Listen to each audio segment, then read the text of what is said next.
There's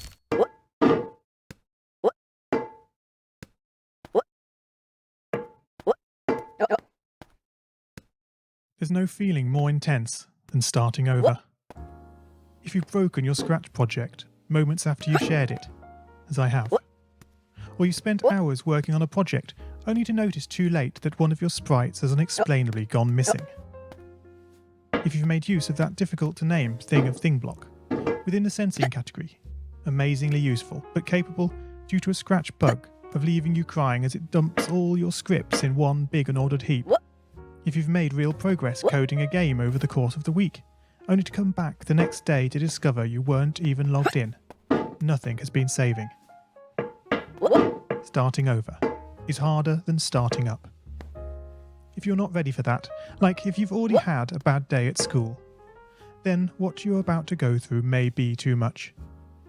Feel free to go away and come back. I'll be here. Alright, thanks for coming with me on this trip. I'll understand if you need to take a break at any point. Just find a safe place to stop and remember to pause the game by pressing P. On Scratch you can find loads of remixed or reimagined recreations of existing games, and with good reason. George Bernard Shaw said, "Imitation is not just the sincerest form of flattery, it's the sincerest form of learning." This game is a recreation of a game that came out in 2017, titled Getting Over It with Bennett Foddy. That game in turn was a homage to a free game that came out in 2002. Both games involved dragging yourself, using a hammer, up a mountain assembled from assets and objects sourced from many other games.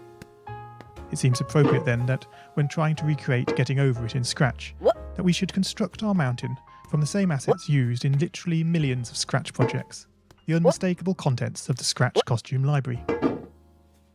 Unlike Unity or Unreal, Scratch does not provide you with a built-in physics or 3D rendering engine.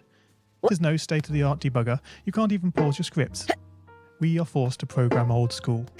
Our experience capped at 30 frames per second on a 480 by 360 pixel stage. But these very restrictions force us to experiment, to think out of the box, to grow as developers as we become masters of all things Scratch. And let's not forget, what we lack in technology, we make up for in community. This fantastic bunch of budding software engineers, building, learning, creating, playing, remixing, as diverse a group of people as the very Scratch assets we now so skillfully attempt to ascend. The act of climbing, in the digital world or in the real world, has certain essential properties that give the game its flavour. No amount of forward progress is guaranteed. When you start Getting Over It, you're standing next to a dead tree, which blocks the way to the entire rest of the game.